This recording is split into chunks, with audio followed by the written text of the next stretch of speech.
본문이 두 군데를 본문으로 삼는데 먼저 고린도전서 우리 강의니까 7장에 있는 말씀입니다. 7절부터 9절까지 읽겠습니다. 나는 모든 사람이 다 나와 같이 되기를 바랍니다. 그러나 각 사람은 하나님께로부터 받은 은사가 있어서 이 사람은 이러하고 저 사람은 저러합니다. 결혼하지 않은 남자들과 과부들에게 말합니다. 나처럼 그냥 지내는 것이 그들에게 좋습니다. 그러나 절제할 수 없거든 결혼하십시오. 욕정에 불타는 것보다는 결혼하는 편이 낫습니다. 또 마태복음 19장 11절에서 12절 예수님의 말씀입니다. 읽겠습니다. 예수께서 그들에게 말씀하셨다. 누구나 다 이 말을 받아들이지는 못한다. 다만 타고난 사람들만이 받아들인다. 모태로부터 그렇게 태어난 고자도 있고 사람이 고자로 만들어서 된 고자도 있고 또 하늘나라 때문에 스스로 고자가 된 사람도 있다. 이 말을 받아들일 수 있는 사람은 받아들여라. 아멘. 잠깐 기도하겠습니다. 하나님 아버지, 계속해서 우리의 삶의 구체적인 모습들을 고린도전서를 통해서 말씀해 주고 계십니다. 우리 구체적인 사안은 어떤 때는 좀 불편하게 느끼기도 하고 어떤 때는 나와 해당되지 않아서 상관없는 것처럼 느끼지도 하지만 하나님 이렇게 말씀하시는 이런 일을 주시는 그 밑에 가장 근본적인 것들을 그 하나님의 마음과 생각을 잘 이해하게 하시고 그런 것들을 응용해서 구체적인 상황들을 어떻게 생각해야 될지 생각하는 관점을 생각하기를 원합니다. 오늘은 독신, 싱글을 어떻게 하나님께서 하시는지 또 우리는 어떻게 바라봐야 되는지 하나님이 이런 주제를 가지고 이야기 나눌 때 하나님의 생각과 마음이 우리 마음속에 잘 스며들 수 있도록 도와주셨기를 원할 때 예수님의 이름으로 기도했습니다. 아멘.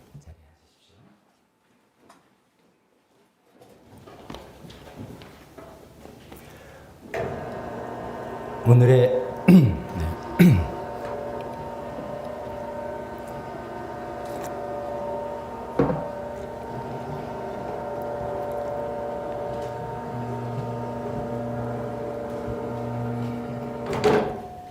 오늘의 설교 주제는 독신이라고도 하고 그냥 싱글이라고 우리가 잘 보편적으로 사용되는 그런 용어로 사용해 보겠습니다. 하나님은 싱글을 어떻게 보실까라는 제목으로 하나님의 말씀 생각해 보려고 합니다. 고린도전서를 우리가 이제 순서에 따라 쭉 그렇게 강의 설교를 하는데 이제 거기에 매력이라 그럴까요? 매력이면서 동시에 부담도 됩니다. 굉장히 실제적인 이슈를 다루고 있다라는 거죠. 그냥 보통 자아를 부인하고 예수님 믿어라 뭐 이런 이야기가 아니라 우리 실제상의 실제적인 부분들의 이런 경우는 어떻게 된다라는 이야기를 해주는데 단순히 이런 경우는 이렇게 하라는 게 아니라 그 근본 이유까지 이야기하면서 해주는 것이 우리한테 굉장히 도움이 되죠. 그래서 이제 교인에서 분쟁이 나는 것은 어떻게 해야 되며 또 법정소송은 또 어떻게 봐야 되며 징계는 어떻게 해야 되며 교인 간에 음행이 있는 이야기 또 지난주에 결혼도 그냥 어떤 원론적인 이야기가 아니라 서로 배우자의 성적 욕구에 민감해야 되고 각방을 쓰면 안 되고 뭐 이런 굉장히 구체적인 이야기들을 하고 있는 그 맥락 가운데 오늘은 이제 독신에 관한 내용이 되겠습니다. 이런 이제 구체적인 내용들은 제가 기도하면서도 언급했지만, 나는 싱글 아닌데, 나하고 상관이 없네. 이렇게 이제 될까 또 좀 우려가 되는데, 그 밑에 뿌리를 우리가 같이 생각하고, 또 이것이 이제 우리가 좀 외면할 수 없는 큰 현실이라는 것을 우리가 잘 알고 계시기 때문에 같이 한번 잘 생각해보는 시간이 되었으면 좋겠습니다. 먼저 이제 우리의 사회 현실을 여러분 너무나 잘 알고 있지 않습니까? 우리 사회에 싱글로 사는 분들의 숫자가 상당히 많고 이것은 점점점 늘어나는 추세에 있습니다.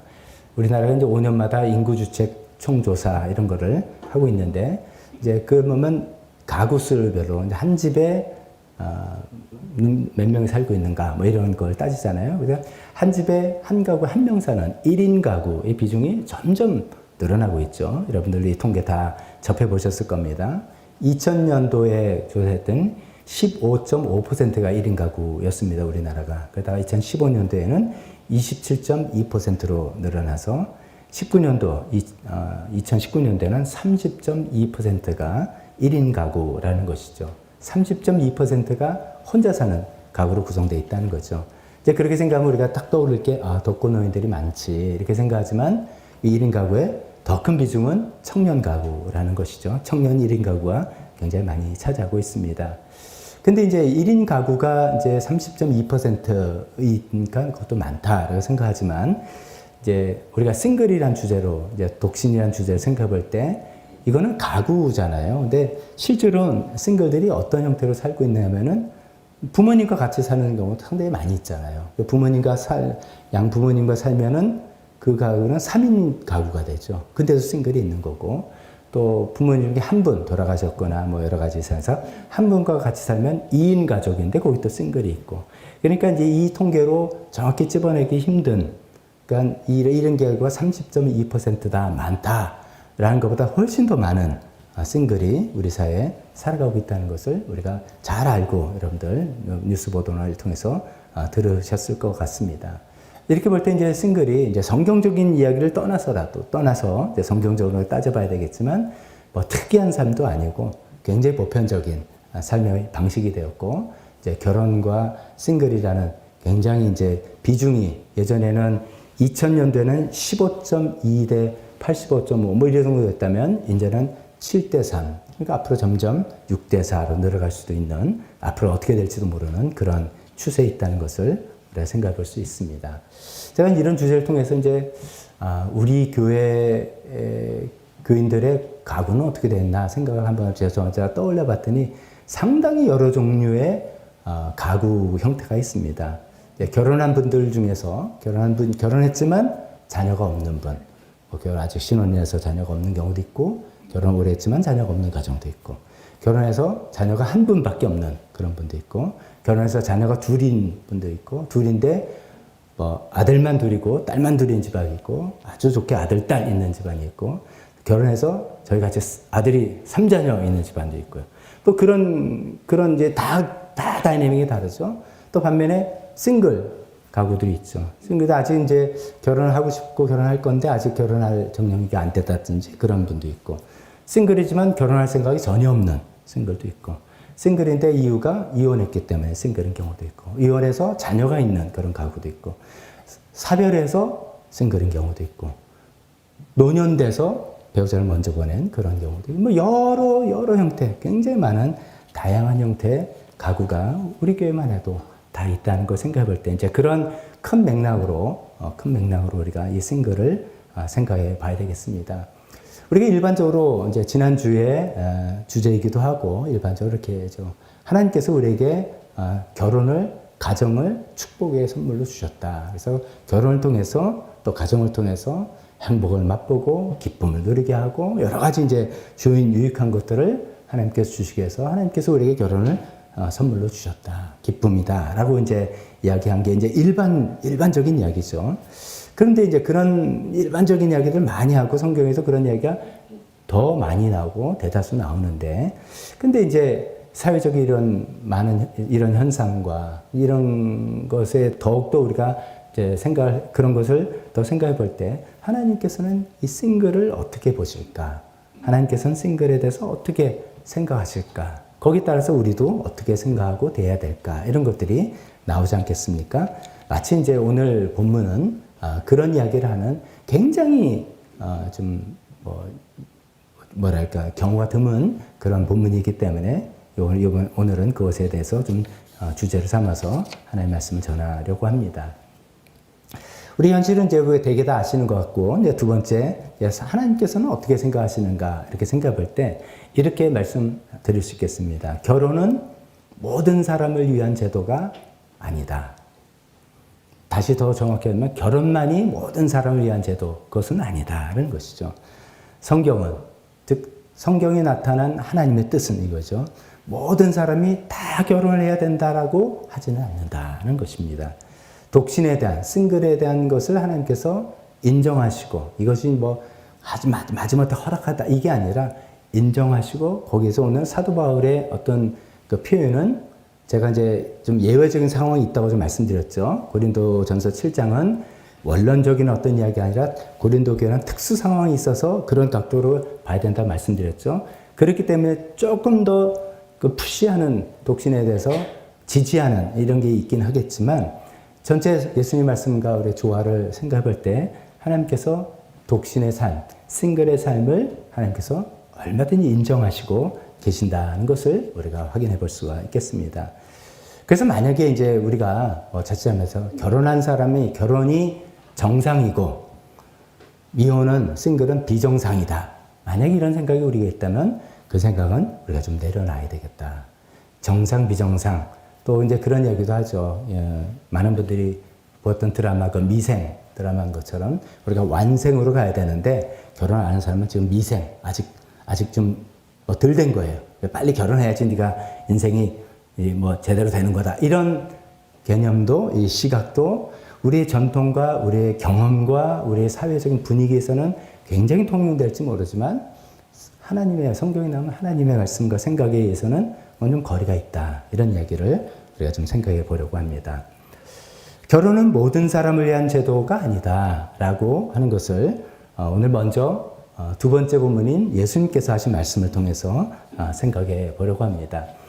오늘 본문은 특히 이제 제가 혼자 읽겠습니다. 라고 한 이유 중에 뭐 좀 고자라는 단어가 나오는데 이게 이제 우리 뉘앙스상 이렇게 좀 좋은 건 아니잖아요. 그래서 이제 정작 그냥 읽겠다고 한 건데 그냥 그 단어를 결혼하지 못한 사람 혹은 결혼하지 않은 사람 이런 의미로 생각하시면 좋겠습니다. 어떤 생물학적인 의미를 막 갖다 부여해서 이렇게 생각하지 마시고 결혼하지 못한 사람, 결혼하지 않은 사람을 지칭하는 단어다. 이렇게 생각하시면 좋습니다. 그게 바로 오늘 말하는 싱글하지 않습니까? 그러니까 싱글에 관해서 예수님께서 이 세 가지 유형이 있다. 세 가지 유형이 있을 수 있다라고 해주신 말씀입니다. 첫 번째는 어떤 유형의 싱글이 있을 수 있다라고 하시냐면 모태로부터 그렇게 태어난 싱글이다. 모태로부터 그렇게 태어났다. 이거는 좀 타고난 어떤 선천적인 조건이라든지 아니면 정신적인 어떤 조건 이런 것 때문에 결혼을 할 수가 없는 그런 조건의 인생을 타고난 거겠죠. 이건 타고난 그런 경우이겠죠. 두 번째는 어떤 유형이 있냐면 사람이 만든 사람이다 이거죠. 사람이 싱글로 만들었다 이런 것입니다. 이런 것은 이제 우리가 역사를 통해서 보면 그 왕조 시대 때 그 내시 혹은 환관이라고 부르는 그렇지 않습니까? 궁녀들이 있는 곳에 남자 갑자기 생각 직원이랄까 이제 관리인데 그 성적인 범죄를 방지하기 위해서 내시 거세를 해서 내시로 두는 그게 이제 여러 나라 국가의 전통으로도 그렇게 돼 있죠. 이게 이제 음악하는 경우에도 그 카스트라토라는 그런 가수가 있었잖아요. 한때 이제 여자가 무대에 서는 거는 좀 허용되기 어려운 그 중세 시대에 그 고음을 소프라노 고음을 내기 위해서 남성이 내야 되는데 그러기 위해서는 성호흡으로 이제 변성기가 되면 안 되니까 거세를 해서 남자인데 거세했기 때문에 소프라노 소리가 나는 그 거세 가수라고 번역되는 카스트라토라는 그런 경우도 있죠. 이게 이제 어떻게 보면 가장 직접적으로 사람이 만든 싱글 이렇게 볼 수가 있겠습니다. 근데 이제 사람이 만든 싱글이 이렇게 생물학적으로 이렇게 그렇게 한 경우도 있겠지만 이거를 이제 이 두 번째 사람이 만든 싱글이라는 부형을 좀 조심스럽게 그러나 조금 더 이것을 확대해서 우리가 생각해 본다면 이것은 사람의 집단인 사회가 만든 싱글도 이 안에 우리가 생각해 볼 수 있지 않나 이렇게 생각하시는 분들이 많이 있습니다. 그래서 그런 걸 생각해 본다면 이런 예가 됩니다. 우리나라에 예가 많죠. 집안이 너무 어려워서 어떤 여성분이 집안이 어려우니까 나는 그냥 결혼 안 하고 우리 집안 돌볼래. 집안 돌볼래는 것은 부모 봉양하고 동생들 공부시키기 위해서 결혼을 포기하는 것이죠. 이거는 어떤 사회적인 어떤 그런 상황에 따라서 그 싱글이 되는 그런 경우를 우리가 또 한번 조심스럽게 여기에 넣어볼 수도 있겠습니다. 또 아까 우리가 거론한 이혼이나 배우자의 사별로 인해서 싱글이 된 경우도 여기 한번 넣어볼 수 있지 않을까 생각이 듭니다. 또 최근에는 이런 예가 많죠. 사회가 이제 여러 가지 변해서 소위 청년 세대의 뭐 3포 세대 이런 게 있잖아요. 요새는 3포 세대가 아니죠. 그러니까 3포 세대의 연애를 포기하고 결혼을 포기하고 출산을 포기하고 경제적인 어떤 그런 문제 때문에 그러니까 3포 세대 이야기가 나오더니 그다음 금방 5포 세대가 나와서 내 집 마련도 포기하고 꿈도 포기하고 그리고 요새는 뭐 N포 세대라고 그러더라고요. N은 이제 뭐 숫자 갖다 붙이기 나름이죠. 모든 걸 다 포기했다. 뭐 이렇게 하는 좀 너무나 마음이 아픈 이 사회적인 변화 때문에 결혼을 하고 싶은 마음이 있을지 몰라도 포기하는 그런 것도 어떤 사회적인 여건 때문에 이렇게 그 솔로가 되는 싱글이 되는 그런 예라고 우리가 또 한번 조심스럽게 생각해 볼 수 있습니다. 여기다가 또 조심스럽게 제가 생각해 본다면, 이건 뭐 성경의 지지를 받는지 아니죠. 100% 제가 자신해서 말할 수는 없는데, 우리나라의 어떤 특수한 상황 때문에 싱글이 되는 특히 여성분들이 많이 있는 것 같습니다. 우리나라 굉장히 연령에 예민하고 그런 것들 있잖아요. 그래서 되게 일반적으로 뭐 나중에도 좀 말씀드렸지만 정상 이런 거예요. 노멀 이런 거에 굉장히 우리 나름대로 이렇게 좀 기준을 만들어 놓은 게 있어요. 그래서 이제 되게 생각하면 그래 남편이 한 3살 정도 위면 딱이야 뭐 라든지 키가 남자가 더 뭐 어느 정도는 큰 게 딱이야 라든지 그 능력은 부인보다 여자보다는 남자가 그래도 뛰어나야지 이 가정이 원만해. 그게 딱이야. 그게 정상이고 그게 노말이야. 이런 것들이 우리 사회에 굉장히 강하게 자리 잡다 보니까 능력이 있고 또 스펙 좋고 하는 여성분들은 거기에 걸맞는 짝을 만나기가 점점 힘든 거죠. 또 남자분들도 부담스러워요. 나보다 더 능력 있는 여자, 결혼 좀, 힘들어. 우리가 생각하는 어떤 좀 꼭 남성 우월주의는 아닐지라도 우리가 늘 많이 봤던 저 남편이 리더해 나가고 이렇게 되는 것이 좀 정상 아닌가? 이렇게 생각했던 그 틀에 깨지는 것 같은 느낌?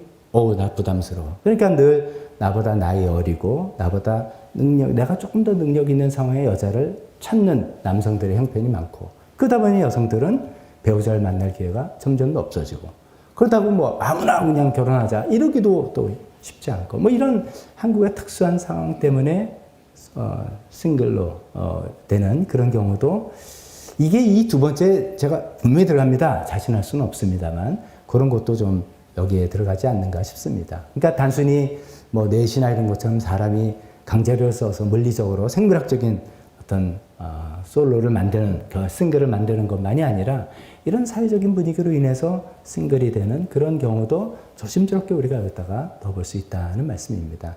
예수님 말씀의 세 번째 이 싱글의 유형은 하늘나라 때문에 스스로 싱글이 되는 경우가 있다라고 말씀하시죠. 여기 전제는 두 가지죠. 하늘나라를 위해서, 즉 하나님을 위해서. 두 번째, 스스로 자발적으로. 누가 강제로 하거나 강요해서가 아니라 내가 스스로 자발적으로. 그리고 그 목적은 나 괜히 결혼해서 엮여서 골치 아픈 인생 싫어. 내가 언니네 보니까 결혼해서 좋은 거 없더라. 이런 게 아니라 나는 내 인생의 내 삶을 하나님께 전념하고 싶다라는 생각에서 자발적으로 싱글 라이프를 결정해서 사는 그런 것이죠. 성경에 이제 그런 예들이 많이 있지 않습니까? 우리 뒤에 보겠지만 사도 바울이 그런 예가 있고 구약의 예레미야 선지자도 싱글로 살았던 분입니다. 그분은 이제 예레미야 선지자는 하나님께서 너는 결혼하지 말아라 라고 지시했던 좀 독특한 케이스긴 하겠지만 싱글로 살았죠.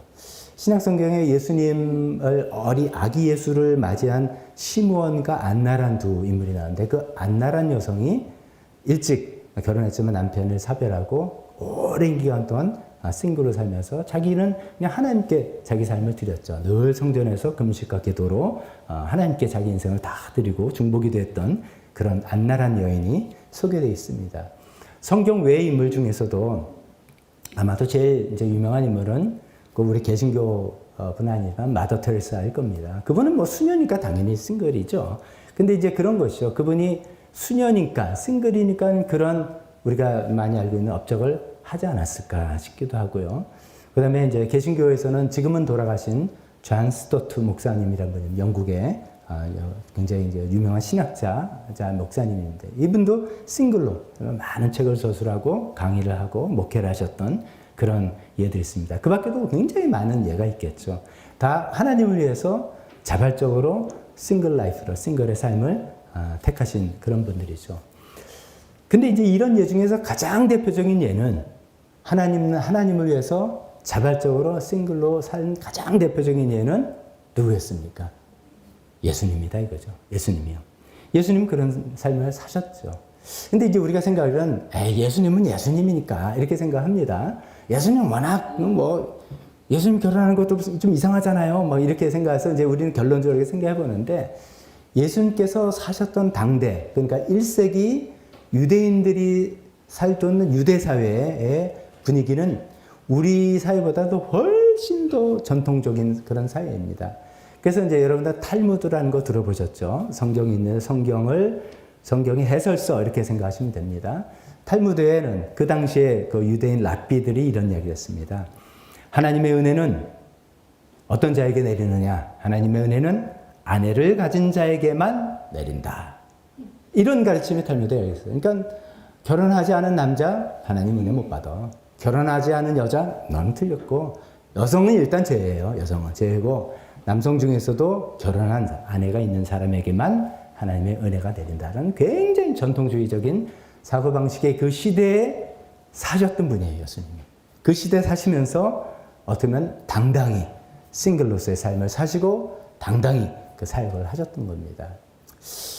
제가 이제 이걸 준비하면서 이제 많은 자료를 읽는데, 이런 견해를 처음 읽어보고, 그럴 수도 있겠다 해서 한번 좀 나눠보면 이랬습니다.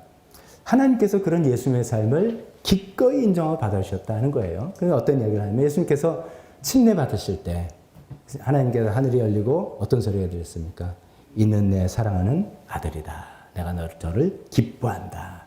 근데 이제 우리는 예수님께서 이제 어떤 구세주에서 사명을 띠고 온 분이다. 이제 이런 시각, 그게 제일 중요한 거죠. 그래서 그렇게 보는 게 당연하다. 이렇게 하는데, 우리가 이 주제를 솔로냐, 결혼이냐, 싱글이냐, 결혼, 이런 주제를 본다면 예수님이 지금 싱글로 지금 이 사역을 공생을 시작하셨단 말이에요. 그 당시에 유대인 1세기 당시에 평균 연령이 한 40세 정도라고 합니다. 40세 연령에 예수님께서 30세에 공생을 시작했어요. 그러니까 아주 젊은, 지금 우리 식으로 하면 10대 청년이나 20대 청년, 아직 결혼할 가능성이 충분히 있고 이런 게 아니에요. 중년쯤 되는, 그러니까 결혼 의지가 전혀 없는 듯한 연배의 나이에 싱글로서 하나님 위해서 자기 삶을 탁 드린 그 삶으로 그 길을 출발하신 그 예수님을 하나님께서 기뻐 받으시고, 이는 내 사랑하는 아들이다 라고 인정해 주셨다. 이렇게 볼 수 있는 시각도 있다는 것이죠. 이렇게 예수님께서 이제 싱글 있을 수 있다 라고 하면서 이런 세 가지 유형 있을 수 있다. 이걸 받을 만한 사람은 받는 것이다. 즉 하나님께서 이렇게 부르셨고 저희가 이렇게 그 결정을 했으면 얼마든지 하나님께서 그 삶을 수용해 주시고 인정해 주시고 허락해 주신다 라고 이야기하셨습니다. 오늘 본문은 이제 사도 바울의 서신서를 통하니까 사도 바울은 뭐라고 했는지 우리가 살펴보는 거 아닙니까? 사도 바울은 먼저 이제 딱 분위기상 사도 바울은 결혼한 사람 같지가 않죠. 부인이 있는 사람은 아니죠. 그 당시 또 이제 사도 바울은 랍비 출신이었다라고 이제 우리가 유추해 볼 수 있습니다. 왜냐하면 유대 정통 교육을 받은 사람이고 그렇게 활동했던 사람이니까 이제 바울이 내가 랍비였다 이런 명시적인 표현은 없습니다만 정황상 틀림없이 랍비였습니다. 당시 랍비는 거의 다 반드시 결혼하는 그런 상황이었습니다. 근데 이제 이 사람이 싱글인 것은 두 가지로 성경학자들이 추측합니다. 부인이 먼저 사별했거나 부인이 먼저 죽었거나 아니면 이혼을 당했거나 그 이혼 당한 이유는 거의 10중 8구 예수님을 믿는 것 때문에 정통 유대교에서 벗어난 길을 가기 때문에 이혼을 당했거나 이렇게 추측하고 이 후자를 더 많은 성경학자들이 지지하고 있습니다. 근데 이제 우리가 생각해 보면 흔히들 이렇습니다. 오늘날 같으면 예를 들어서 제가 이제 한 20대 중반 제 결혼하기 전에 총각이라고 생각했어요. 그럼 이제 하나님께서 나를 목회자 부르신 것 같다. 그러면 내가 이 목회를 잘하기 위해서 배우자가 필요하다. 이렇게 생각하는 게 좀 일반적인 일이란 말이에요. 그래서 가정이 안정되고 이렇게 하고 실제로 우리나라의 많은 교단은 어떤 교단은 결혼을 하지 않은 목사 한 수를 안 준다. 이런 규약도 있습니다. 그럴 정도로 굉장히 이런 것들이 이제 안정적으로 성적인 유혹 없이 목회 전념하라는 좋은 취지겠죠. 그렇지만 그런 상황인데 비해서 사도 바울은 어떤 이유든 간에 자기가 지금 싱글이 됐는데 내가 주님의 부른 사역을 위해서 빨리 배우자를 얻어야 되겠다는 생각이 전혀 없었다는 거죠. 오늘 뉘앙스는 나는 오히려 이 하나님께서 부르신 사역에 전념할 수 있어서 나는 더 좋다. 이런 얘기하고 그래서 다들 여러분이 다 나와 같이 되기를 바랍니다. 이렇게 표현하잖아요. 나와 같이가 뭐냐면 나같이 독신으로 싱글로 사는 게 훨씬 더 좋다. 개인적인 의견은 그렇다라고 이야기하는 거예요. 이건 좀 우리가 좀 받아들이기 나름입니다. 개인적인 의견이니까 그런 겁니다. 그러면서 사도 바울은 참 묘한 여기를 이야기를 합니다. 각자의 은사가 있다라고 이야기합니다. 그래서 7절에 계속 이야기하면 나는 모든 사람이 다 나와 같이 되기를 바랍니다. 그러나 다 무조건 나같이 되는 게 아니라 각 사람은 하나님께로부터 받은 은사가 있어서 이 사람은 이러하고 저 사람은 저러하다. 그러니까 하나님께서 어떤 사람은 이런 은사를 주셨고 어떤 사람은 저런 은사를 주셨다. 이런 이야기지 않습니까? 이 주제가 지금 비교 대상은 결혼과 결혼하지 않음이니까. 그래서 우리가 이거를 보통 결혼의 은사, 독신의 은사 이렇게도 표현하기도 합니다. 이 독신의 은사는 뭘까요? 또 결혼의 은사는 뭘까요? 이거를 좀 생각해 보겠습니다. 보통 이제 독신의 은사는 일반적으로 이렇게 설명합니다. 결혼에 대해서 큰 관심이 없어. 나는 나 자신은 결혼에 대해서 큰 관심이 없고 난 혼자 살아가는 게 더 편하다. 이제 독신의 은사의 어떤 심틈들, 조건들을 이렇게 설명한다는 뜻입니다. 뭐 결혼에 대해서 큰 관심이 없고 그냥 혼자 사는 것이 굉장히 편하다게 생각하는 사람이 있다 그러면 독신의 은사가 있나? 이렇게도 뭐라고요. 또 이성에 대해서 어떤 강한 매력을 느끼지 못하고 성적인 충동이나 유혹을 별로 거기서 자유롭다. 이런 거죠. 사도 바울이 여기 이야기에 이제 독신에 대해서 이야기하면서 9절에 절제할 수 없거든 결혼해라. 욕정에 불타는 것보다는 결혼하는 편이 낫다. 이게 맥락을 잘 이해하셔야 된다 그랬죠. 이런 이유 때문에 결혼하는 사람이 아니죠. 상황이 특수하니까 그렇게 이야기한다는 거 지난주에 말씀드렸습니다. 근데 이제 이렇게 생각하는 것이죠. 그러니까 성적인 충동과 유혹이 끊임없이 있으면 이거 독신의 은사는 아닌 거겠죠. 난 거기서 비교적 좀 자유롭다. 라면 내가 또 독신의 은사가 있나 이렇게 생각해 본다는 거고요.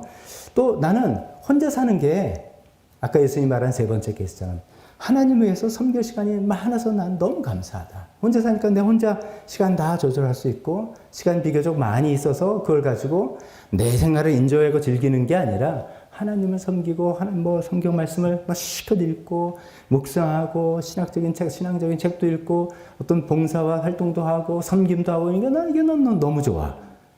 이렇다면 이런 것이죠. 이제 나중에 우리가 7장 뒷부분에 30절 어간에 가보면 사도 바울은 사실 그런 이야기를 또 하는 것이죠.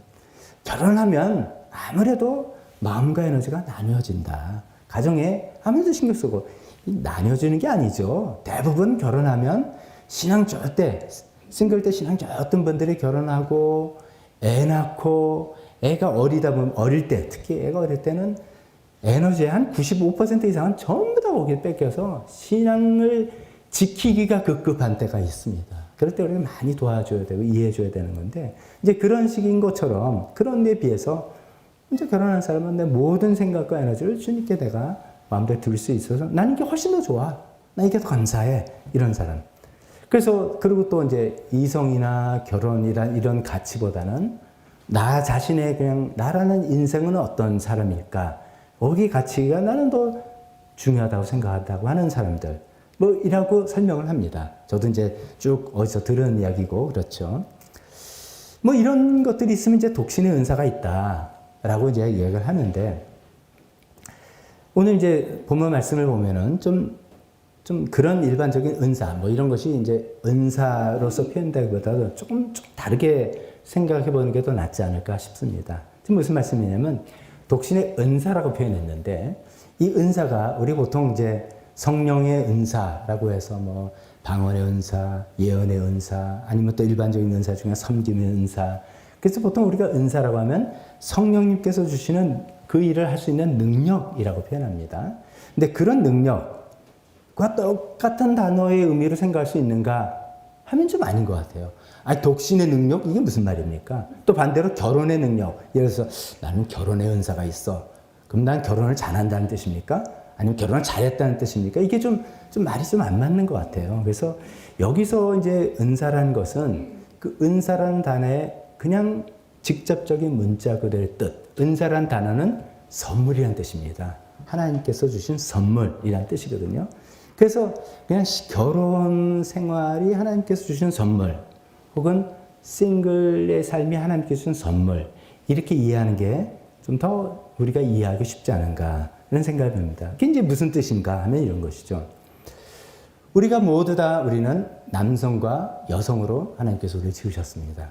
하나님께서 남성과 여성으로 지음받은 우리 삶에 있어서 성인이 된 다음에 우리가 살아가는 방식은 두 가지인 것이죠. 남성과를 결합해서 결혼이란 삶의 방식을 살아가든지, 아니면 남성과 여성 그대로 싱글로 살아가든지 이 두 가지 방식이 있고 두 가지 방식 다 하나님께서 우리에게 주시는 선물이다. 두 가지 방식 다 하나님께서 주시는 축복이고 선물이다 라고 우리가 이해할 수 있는 것이죠. 사실 이렇게 보면 이제 제가 계속 말씀드렸지만 결혼한 것이 정상이고 결혼을 해야지만 하나님의 축복을 받고 결혼하는 것이 인생이 훨씬 유리하고 이게 이제 생활적인 면에서 유리하다 떠나서 우리 신앙적으로 생각하는 거예요. 결혼해야지 여러 가지 유익이 있어. 나중에 또 생각해봤습니다. 그래야지 하나님을 더 이해하고 인간관계에 성숙해지고 이런 유리하고 결혼하지 않은 솔로는 아까 제가 말씀드린 미생 아직 이루어지지 못한 거고 빨리 일로 가야 되는데 아예 여기 지금 빨리 와 하는 그런 걸로 보는 우리 생각과 달리 하나님께서는 각 사람에게 뭐라고 표현했습니까? 각 사람은 하나님으로부터 받은 은사가 있어서 이 사람은 이러하고 저 사람은 저러합니다. 어떤 사람에겐 결혼의 은사, 결혼의 선물을 주셔서 또 어떤 사람은 솔로의 은사, 싱글의 은사, 싱글의 선물을 주셔서 그 각자의 삶을 살아나가게 하신다는 것이죠. 그것은 무슨 말이냐면 실제로 중요한 것은 지금 결혼을 했느냐 아니면 싱글로 사느냐가 중요한 게 아니라 우리 삶은 어떤 삶의 모양, 방식을 취하든 간에 우리에게 가장 중요한 것을 잘 추구해 나가고 있느냐 이것이죠. 우리가 가장 중요한 것은 뭡니까? 사실 이것이 이제 혼자 산 독신에 대한 이해를 표면적으로는 독신도 허락하네 라는 것이지만 왜 그런 것을 하나님께서 인정하시고 허락하시는지 이 뿌리를 알아야 되는 게 이게 중요한 것이죠. 우리가 어떤 삶의 방식을 살든 결혼을 했든 결혼을 하지 않았든 우리 삶에 정말 중요하고 평생 추구해야 될 것은 뭡니까? 우리가 한 해 한 해 살아가면서 하나님을 더욱더 많이 알아나가고 경험해 나가고 우리가 한 해 한 해 살면서 사람들을 더 많이 알고 경험해 나가고 어떤 분들은 난 하나님만을 알면 돼. 사람은 몰라도 돼. 굉장히 왜곡됐습니다. 굉장히 왜곡된 삶입니다. 우리의 삶은 하나님을 계속 알아나가고 동시에 사람을 계속 알아나가고 하나님과의 풍성한 관계, 사람들과의 풍성한 관계를 맺어나가면서 또 그거 맺어내는 게 끝입니까? 그것을 통해서 하나님 나라의 일에 동참을 하고 그리고 우리 삶이 정말 의미 있고 가치 있는 일에 우리 삶이 맺어나고 그것을 우리가 표현한 하나님께 영광을 돌린다. 그런 표현도 하지만 우리 인생이 의미 있고 보람 있는 일을 하는 것이죠. 그러면서 천국의 상급을 받으면서 우리가 궁극적인 목적이 이 세상에 사는 게 끝이 아니라 결국 영원한 삶, 새하늘과 새 땅에 그 삶의 세계에 살아갈 때 그때 하나님께서 우리를 어떻게 인정해 주시고 어떤 상급을 주시고 어떤 역할로 영원히 살아나갈 것인가 이것이 우리의 영원한 목적 아니겠습니까? 이것이 우리가 계속 추구하는 우리가 예수님 믿는 가장 핵심, 코어 아니겠습니까? 이것을 위해서 하나님께서 어떤 사람은 결혼의 선물을 주신 거예요. 즉 너는 보니까 결혼을 통해서 하나님 나를 더 잘 이해하고 사람관계를 잘 이해하겠구나. 내가 보니까 그런 것 같다. 너도 그런 거 아니야? 뭐 결혼이란 선물 준 거예요. 저 같은 사람은 그런 사람입니다. 저는 결혼 생활을 통해서 더 하나님을 더 잘 알게 됐고 인간관계를 더 풍성하게 누리게 됐고 또 이해하게 되고 저랑 저희 아내의 그 다른 점들을 갈등도 있었지만 그걸 또 이해하는 폭도 넓어지고 여러 가지 제 삶이 훨씬 더 풍요해졌다는 것이죠. 근데 또 어떤 사람은 하나님께서 보시기에 너는 싱글로서 하나님을 이해하고 사람을 이해하고 우리가 보통 생각하면 결혼 안 한 사람이 어떻게 사람들을 이해해? 그건 결혼한 사람들만 생각하는 어떤 편견이죠. 싱글 나름대로 여러 인적 네트워크 있고 삶의 관계에 다 있지 않습니까? 그런 관계에서 얼마든지 하나님을 체험하고 사람들 관계를 체험하고 그것을 통해서 하나님께 삶을 하나님의 동참해 나가고 하나님께 인정을 받고 상급받는 그 삶을 얼마든지 살아날 수 있다는 거죠. 그래서 하나님께서 각자에게 주신 선물고 각자에게 주신 은사다. 그런 의미에서 은사. 그러니까 나는 그런 마음이 없는데 하나님이 뚝 독신 은사를 뚝 줘가지고 그냥 독신 사는 이런 게 아니라 하나님께서 하나님과 나와 이게 하나님은 우리에게 일방적으로 뭘 하시는 분이 절대 아니십니다. 하나님께서 그런 선물을 주셨다는 것도 저희 삶과 많은 어떤 교감을 하면서 다이얼로그를 하시면서 그것들이 확정되고 결정되어지고 이제 만들어지는 그런 것이죠. 그런 걸 통해서 각자의 방법들을 통해서 결국 우리가 하나님을 알아나가고 사람들을 더 알아나가고 그걸 통해서 하나님의 일에 동참해 나가고 하나님께 상급을 받고 영원한 세계에서 살아갈 수 있는 사람으로 준비해 나가는 그런 것이다. 라는 그런 내용이 여기 담겨 있는 것이죠. 아까 이제 잠깐 말씀드린 것처럼 아예 결혼 안 한 사람이 어떻게 하나님을 풍성하게 이해하고 사람을 풍성하게 이해해. 이런 생각을 이제 해보게 됩니다. 사실 솔직히 저도 제가 이제 강해 설교, 순서에 따른 강해 설교의 장점이 좀 이런 것 같습니다. 그전 같으면 제가 그냥 스킵하고 넘어갔을 본문이기도 하고요. 그래서 깊이 생각을 못 해본 부분들 참 많았습니다. 지난주에 사실 결혼과 독신에 대해 같이 이렇게 설교하려다가 성도 총회도 생각해서 이제 잘랐다고 제가 말씀드렸잖아요. 그리고 한 주 더 생각하고 준비하고 하면서 제가 더 그때는 미처 생각하지 못했던 그런 시야도 더 생긴 것이죠. 그러니까 저도 결혼한 사람이니까, 저는 결혼의 은사, 결혼 선물 받은 사람이니까 솔로로 사신 분들의 삶을 충분히 이해하거나 그러질 못했구나라는 것들을 생각하게 된 것이죠. 이런 생각이 있죠. 보통 어떤 이제 사람들을 보면서 우리가 다 장단점이 있는데 어떤 단점을 보면서 에휴, 결혼을 안 해서 그래. 결혼을 해봐야지 저런 걸 알지. 결혼 안 해봤으니까 그냥 싫어도 그냥 꽉 묶여서 이렇게 하면서 사람이 인격이 둬야 돼. 이런 거 모르고 자기 마음대로 하니까 그냥 저렇지. 라는 생각을 할 때도 있었고 여전히 제 마음에 있는 것도 있습니다. 근데 이런 것들이 이제 어떤 논리하고 비슷하냐면은 그 다음엔 또 결혼을 해도 애를 안 낳아봤으니까 몰라. 이제 이런 논리 비슷해요. 근데 그 다음에 더 나가면 뭐냐면 애 하나밖에 안 키워봤으니까 모르지.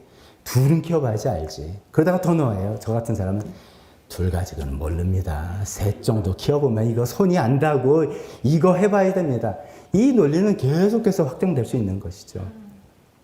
그러니까 그런 것은 어떻게 보면 틀린 말은 아닐 수 있지만 자기의 경험에 근거한 어떤 평가와 판단일 수 있는 것이죠. 결혼을 안 했는데 어떻게 하나님을 이해할 수 있을까? 하나님은 어떤 분이신가? 우리가 하나님을 이해하는 것은 굉장히 힘들고 어려운 일인데 그것을 잘 하나님께서 우리에게 보여주시기 위해서 하나님께서 때로는 하나님은 듬직한 아버지의 모습으로 우리에게 나타나 주시고 그렇게 행동하시고 또 설명하십니다. 그래서 우리도 그게 이제 큰 이미지 중에 하나죠. 하나님 남성 아닙니다. 오해하지 마세요. 하나님은 남성 아닙니다. 하나님은 영이시기 때문에 성이 없습니다. 혹시 그 오해하시는 분은 없죠? 하나님 남성이 아니지만 전통적으로 하나님께서 아버지 같은 듬직하게 해서 우리가 신뢰할 만한 분이다. 이상적인 아버지 같은 분이다는 거 알려주기 위해서 하나님 아버지 이렇게 이제 부르는 그런 것이죠. 그러니까 하나님의 속성에는 그러니까 남성됨이 있는 거예요. 근데 여성분들은 잘 모르죠. 남자들만 아는. 이렇게 말하면 이게 좀 되게 안 맞는 말이잖아요. 반대로 또 하나님은 보면 굉장히 여성성이 있어요. 특히 어머니 같은 마음 있어요. 이사야서 보면은 누가 자기 자식을 버리겠느냐. 설령 자기 자식을 버린다 할지라도 나는 너를 버리지 않겠다. 내가 너희 이름을 내 손바닥에 새겼다. 그런 얘기 나오고 사도 바울도 내가 너희를 젖먹이는 유모같이 이게 하나님의 심정으로 이렇게 너희를 대하지 않았느냐. 이런 말들이 나온다는 거죠. 남성들은 어머니 심정 잘 모릅니다. 솔직히. 참 그게 어떤 때는 또 보면 아유 역시 엄마라 다르구나. 이런 걸 느낄 때가 굉장히 많습니다. 남자는 잘 몰라요. 그렇다 보면 남자는 하나님의 여성됨의 속성을 전혀 모른다는 것이죠. 그러니까 우리도 결혼을 했다 할지라도 하나님을 한 부분만 이해하고 있는 것이죠. 근데 이제 싱글들은 이런 거겠죠. 어떤 우리가 이제 예배나 지금 코로나 때문에 이제 모임을 잘 못하지만 모임을 다 하고 어쩌면 이제 교회 모임이다 아니다 다 했을 때 가정 있는 분들은 근데 부부가 같이 가면서 뒤풀이 합니다. 여보 이랬어 저랬어. 그 사람 그런 말은 이런 것 같아. 야 여보 오늘 참 좋았어. 이러면서 이제 뒤풀이 하면서 그걸 정리를 하는데 싱글이신 분은 혼자 생각을 하시고 이제 어떻게 보면 좀 쓸쓸하죠. 외롭죠. 그리고 이제 혼자 사시는 분들의 많은 감정은 할 수 없이 따라오는 선택에서 따르는 외로움과 고독함이 있는 것이죠. 근데 그 우리가 외로움과 고독함에 있을 때 정말 우리와 함께 하시는 하나님, 하나님의 그 함께 하심, 이거는 결혼한 사람들 잘 모른다 이거죠. 특히 뭐 결혼해서 나는 행복해, 우리 부부 사이고 원만해 하는 분들은 잘 모르는 하나님의 아주 독특한 속성이죠. 제가 드린 말씀은 이런 겁니다. 우리가 어떤 삶의 모습을 갖춰야지 하나님을 경험하는 거고 이해하는 거고, 어떤 삶은 그걸 못해, 이런 게 없다는 겁니다. 하나님은 그만큼 굉장히 다양하고 풍성한 속성을 다 갖고 있어서 우리가 삶의 어떤 방식을 가졌더라도 하나님을 다 이해할 수는 없습니다. 그에 따라서 이러면 되는 거고 저러면 안 되는 거고 라는 것은 결코 없다는 것이죠. 근데 하나 요거는 저도 좀 마음에 걸립니다. 창세기 이제 우리가 말씀에서 하면 창세기부터 읽으실 텐데, 또 미리 그냥 좀 선행학습 하시라고 했죠. 그래서 미리 이제 창세기 읽으신 분들도 있을 텐데, 그 첫 번째 명령쯤 되는 것이 너희가 생육하고 번성해라, 이런 이야기를 하셨잖아요. 그게 이제 물론 이제 꼭 자녀를 출산해라는 것만은 아닙니다. 그 뜻이. 그렇지만 그걸 이제 문화 명령 이렇게 표현하는데, 그래서 자녀를 생물학적으로 낳으라는 것만은 아니지만 그런 명령이 이래서 결혼을 하고 자녀를 낳고 이렇게 되는 것인데, 아니 싱글 딱 그래서 너도 나도 뭐 결혼 안 하고 그러면 애는 누가 낳고 그러면 이 사회는 어떻게 되냐, 그러면 이거 어떻게 되느냐, 좀 이건 좀 저도 솔직히 이런 건 잘 모르겠습니다. 그래서 뭐 결혼한 크리스찬들 애를 많이 낳자 뭐 이렇게 해서 될 문제인지, 또 최근에 사회적인 이슈가 된 얘기 있죠. 비혼 출산. 우리나라에서 아직 법적으로 허락이 안 되는 거죠. 법적으로 결혼 부부 안에서, 결혼 상태 안에서만 출산할 수 있게 되는데, 어떤 분이 뭐 연예인이죠 분이 이제 비혼 출산해가지고 좀 사회적인 이슈가 됐던 것이죠. 뭐 하여간 이제 이런 문제도 있는데, 참 이건 조금 어렵고 저도 잘 모르겠습니다. 분명한 것은 하나님께서 오늘 고린도서 말씀을 통해서거나 예수님의 말씀을 또 우리가 앵민교도 잘 들을 때, 하나님께서 결혼을 축복하고 하나님께서 선물로 주신 것처럼 뭐 그 비중은 뭐 다르다, 그건 잘 모르겠습니다.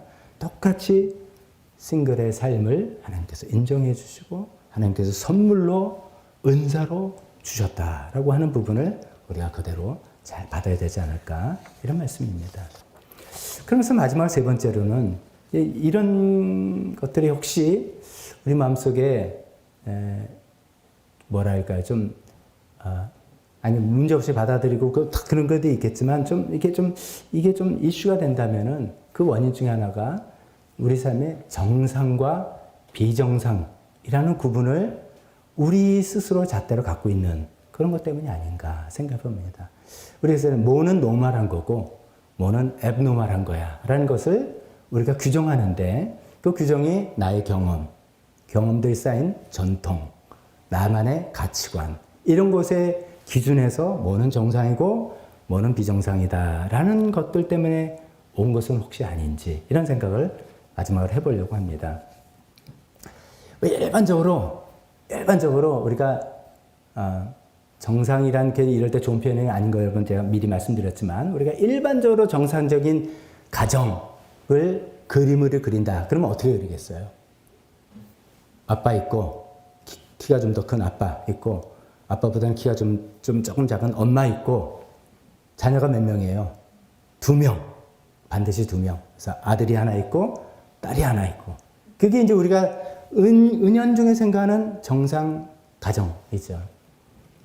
그리고 보면 이제 여기 계신 분이 우리 윤창호 집사님, 또 전산덕 집사님, 아들, 딸 탁 있으니까 정상 가정이고, 저희만 해도 비정상 이렇게 되는데, 이게 왜 여기서 왜 이런 생각이 됐을까? 다른 미국 사회는 뭐 다른 원인이 있겠지만 우리나라는 이런 것에서 유래를 찾아볼 수 있다 합니다. 이제 70년대 우리나라 산하 제한 시대 때 그 표가 다 우리들 기억하시죠? 뭐였습니까? 그 한때 아들, 딸 구별 말고 둘만 낳아 잘 기르자. 그 전에 뭐 저만 해도 제가 6남매 가정이니까 저희 부모님 세대는 뭐 많이 자녀를 낳았죠. 근데 이제 그렇게 하면 우리나라 안 된다 해서 산하 제한 정책을 하고 그 표로 아들, 딸 구별 말고 둘만 낳아 잘 기르자. 근데 이제 아들 하나 분명히 있어야 되고, 그렇죠? 딸 있으면 더 좋고, 뭐 이렇게 돼가지고선 뭐 그때 70년대 그때부터 이제 좀 어떻게 보면 엄마, 아빠, 아들, 딸 있는 4인 가족이 우리 사회에서 정상, 표준 모델처럼 되었다고 합니다. 그래서 그 이후로 이제 아파트들이 확 세워질 때도 아파트가 전부 다 4인 가족 기준으로 다 설계가 대부분 된 거죠. 우리나라는 그냥 4인 가족이 딱 살 수 있는 구조가 그냥 정상, 규격화 이렇게 돼 있는 그런 것들이 많은 거죠. 그게 이제 이런 이제 그런 게 정상이다라고 하는 소위 정상 이데올로기, 뭐가 정상이다 하는 이데올로기가 우리 사회에 참 많습니다. 예를 들면은 이제 나이가 좀 들면 무조건 저분이 아버님, 결혼해서 자녀가 있는 아버지일 것이다 생각해서 아버님 이렇게 부르는 거예요. 제가 헬스장 갔다 기겁을 했잖아요. 몇 년 전에 헬스장 갔는데 여자 트레이너가 저를 이제 도와주신다면서 아버님 하는데 제가 왜 아버님이라고 날 부르느냐. 회원님이란 좋은 용어도 두고 왜 그러냐. 나 너무 부담스럽다. 또 어디 병원 가도 이제 뭐 연세 좀 그러니까 한 40대쯤인데 무조건 어머님 부르잖아요. 그러니까 저 정도 나이 들었으면 결혼한 게 정상이고 당연하다는 게 깔려있는 그런 생각이죠. 사실 이제 우리 사회가 점점 다양해지고 복잡해지면서 그런 옛날에 정상이라고 생각하는 정상 가족, 특히 가족만 한다면 그렇지 않은 가족의 구성이 굉장히 많습니다. 더 많습니다. 그런데도 우리도 모르게 그런 어떤 우리의 경험, 전통, 규범 이런 거에 있어서 뭐가 정상이야 라는 것들에 좀 갇혀있는 것들이 있지 않나 생각해 봅니다. 그래서 싱글로 그런 이제 가치관 기준에 의해서 싱글들이 이제 좀 이렇게 부담스러워하고 상처받는 일들이 이런 거라고 하죠. 굉장히 위한다고 말하면서 아주 깊은 관계나 그런 것이 있는 경우도 다 예외이지만 너무 쉽게 너 왜 결혼 안 해? 효도해야지. 뭐 이런 이야기라든지 결혼 안 하는 사람 보고 참 괜찮은 사람인데 저 사람 왜 그러지? 좀 멀쩡한데 싱글이래. 뭐 이런 이야기들은 굉장히 결혼한 가정을 이루는 것이 정상인데 그렇지 않은 사람은 비정상이죠. 그러니까 빨리 정상으로 와. 완생자리로 오는 너는 미생이다. 이렇게 오는 우리의 어떤 정상이 뭐고 비정상이 뭐라는 걸 우리 나름대로 기준을 세운 거기서 온 거다. 그것이 온 거다는 것이겠죠. 근데 우리의 기준은 철저하게 하나님의 마음, 성경 말씀, 하나님의 마음이 표현된 성경 말씀인 것이죠. 다른 거 다 떠나서 오늘 이 가족에 대해서, 가족 구성에 대해서 하나님께서 이야기하시는 것은 결혼은 정상이고 솔로는 비정상이다 이런 것이 전혀 없다는 것이죠. 그래서 우리도 그런 마음을 깨끗하게 내려놔야 되겠습니다. 우리가 어떤 그런 경험이 있고 어떤 그런 문화와 전통이 있든 간에 하나님 말씀에 근거해서 나는 여전히 저도 이런 말씀을 드리면서도 여전히 좀 이렇게 어색한 부분이 솔직히 있습니다만 하나님께서 그렇게 하시니까 그건 나의 편견이거나 나의 문화고 나의 전통일 뿐이고 그걸 내려놔야 되겠다는 그런 생각을 해야 되지 않을까 싶습니다. 이런 생각들이 더 나가서 이런 겁니다. 사실 여러분은 우리가 예수님 믿는다는 것은 성경은 굉장히 혁명적이고 굉장히 파격적인 그런 아이디어입니다.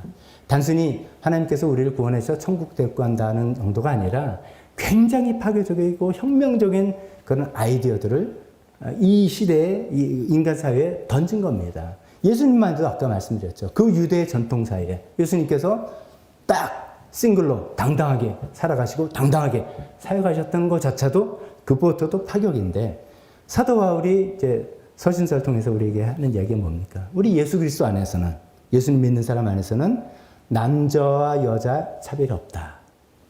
유대인과 이방인의 차별 없다.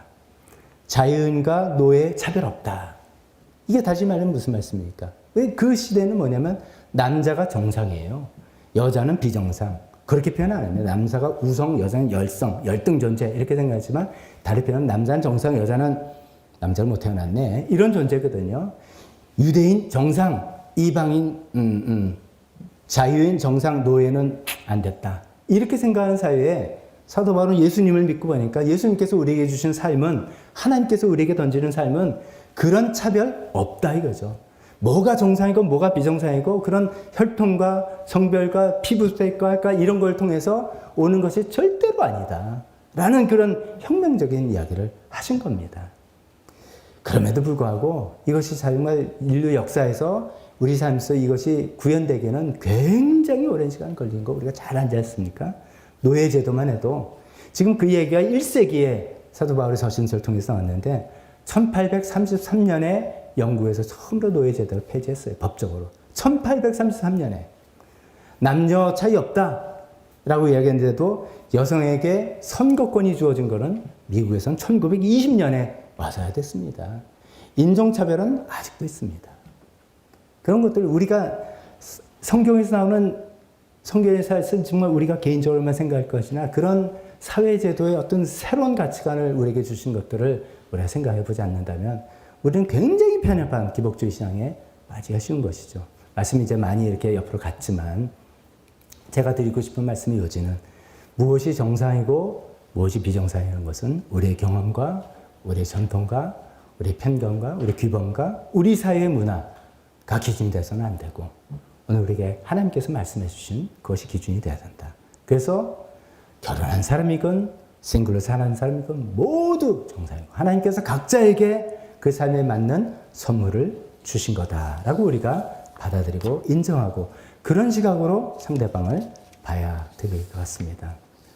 마지막으로 한 가지로 교회적으로는 어떻게 해야 될 것인가, 개인적으로 어떻게 해야 될까 짧게 말씀드리고 말씀 마치겠습니다. 저는 개인적으로 이제 이렇습니다. 이런 말씀 가만히 이제 묵상하고 생각하고 준비하고 생각하니까 아니 우리 애들은 난 어떡하지? 이런 생각을 했습니다. 저희는 아들 셋인데 큰 아들은 이제 결혼했고요. 아들 둘이 이제 남아있고 여기 한 명도 여기 앉아 있는데 저희 두 아들이 당연히 결혼하기를 좀 바랍니다. 결혼하기를 적극 권장할 것이고 그 뭐 필요한 물심양면의 지원을 할 것이고 또 여러분들에게도 좀 좋은 사람 소개해달라 미리 막 부탁도 해놓고 막 이렇게 약을 쳐놓은 그런 경우도 있어요. 저희 아내들이 그렇게 결혼하기를 바라죠. 근데 만약에 저희 자녀들이 약간 진지하게 인생을 살아보면서 기도하면서 아무래도 하나님께서 나를 싱글의 삶으로 부르신 것 같다 라고 저한테 얘기하면 제가 뭐라고 했습니까? 안 된다! 그럴 거예요, 처음에는. 무슨 소리야! 너 제 기도 잘못했을 거야. 그럴 리 없다. 너 다시 기도해봐라. 한번 하겠습니다. 근데도 계속해서 진지하게 그렇게 생각한다면 어떻게 하겠습니까? 하나님께서 그렇게 부르셨다면 그것을 받아주고 지지하고 해야 되지 않을까 생각해 봅니다. 이것이 이제 각 가정뿐만 아니라 우리 교회에 있는 모든 사람, 사회에 있는 모든 사람을 대하는 우리의 태도와 자세가 되어야 되지 않을까 조심스럽게 생각해 봅니다. 제가 이제 사실 오늘 본문을 준비하면서 우리가 교회에서 해마다 5월이 무슨 달입니까? 5월, 가정의 달. 가정의 달. 가만히 생각해 보니까 좀 반성이 좀 많이 됐습니다. 가정의 달에서 부모님들 다 일어나세요. 그래서 꽃 다 드리고 또 뭐 아이들 뭐 선물 주고 뭘 하는데 이제 싱글로 계시지만 자녀 있는 분들은 또 해당되겠지만 그렇지 않은 분들은 굉장히 소외당하는 것이죠. 이제 우리 한국 교회도 굉장히 전통적 사고의 한계에서 아직은 덜 벗어났다는 것을 한번 생각해 봤습니다. 올해 가정의 달부터 좀 어떻게 좀 변화를 줘야 될 것 같은데 이건 어떤 식으로 하면 좋을지 이건 좀 많이 또 생각도 하고 상의도 해봐야 되겠습니다만 점점 그렇게 해야 되지 않을까 싶습니다. 이제 이런 것을 이런데 이제 어떤 분들이 이제 싱글의 입장에서 교회에게 좀 이렇게 해줬으면 좋겠다라는 제안들을 제가 자료를 보니까 이런 제안들이 있는데 같이 한번 듣고 나눠봤으면 좋겠습니다. 교회에서만이라도 결혼 문제에 대해서 스트레스를 좀 안 줬으면 좋겠습니다. 그래서 이제 명절 때 되면 그런 얘기 하면 안 되는 금기사항 몇 개 있잖아요. 이제 명절 때면 이제 친척들 이렇게 만날 때 너 집 안 가니? 정말 나이가 몇 살 부모님을 생각해 이런 거 자꾸만 하면 안 가는 거잖아요. 그러니까 그거 하지 말라 이런 말처럼 교회에서 정말 우리가 가까운 사이고 정말 친밀하게 대하는 사이야 예외죠, 당연히. 그렇지만 그렇게 잘 알지 못하면서 결혼에 대해서 스트레스를 안 줬으면 좋겠습니다. 또 교회에서 위한다고 생각해서 함부로 나 좋은 사람이잖아 소개해 줄게. 왜냐하면 결혼 안 하는 게 지금 안타까우니까 빨리 이거를 미생에서 완생으로 만들어주기 위해서 아무나 이렇게 소개해 주지 않았으면 좋겠습니다. 엮지 않았으면 좋겠습니다. 그다음에 싱글의 사생활을 너무너무 꼬치꼬치 묻지 않았으면 좋겠습니다. 그런 이야기도 있고 제일 큰 거죠. 싱글을 불쌍한 시선으로 바라보지 않았으면 좋겠습니다. 그런 이제 이야기들을 합니다. 그러면서 교회는 어쩌면은 싱글들에게 육신의 가족과 좀 다른 우리가 큰 영적 가족이죠. 이 가족됨을 제공해야 되는 중요한 역할이 또 있을 것 같습니다. 근데 저 싱글들 입장에서 그 글을 쓰시고 이런 제안하신 분들을 제가 소개해 드리기도 했던 거를 생각하면서 좀 멘탈리티가 좀 차이가 있구나라고 이걸 이해해야 되겠다 생각하는 것이었습니다. 싱글들이 교회에게 바라는 것 좀 느슨한 공동체를 요구한다는 거예요. 친밀감은 있지만 거리는 좀 허락해 주는 그런 겁니다. 근데 이게 가족에서는 어렵죠. 우리가 한 집에 살면서 이 거리를 서로 주기가 얼마나 어렵습니까? 뭐 화장실 하나 같이 쓰죠. 진짜 속속들이 다 알게 되기 때문에 거리를 둔다는 것이 한 집에 사는 가족으로서는 되게 쉽지 않습니다. 그래서 한 집에 사는 가족의 경험들이 있는 분 입장에서 누구랑 친한데 거리를 둔다? 굉장히 어색한 일입니다. 또 싱글들은 또 저희를 이해해 주시기 바랍니다. 그게 태생적으로 안 맞는 거예요. 어려워요. 근데 싱글들은 그거를 되게 요청을 하더라 이거죠.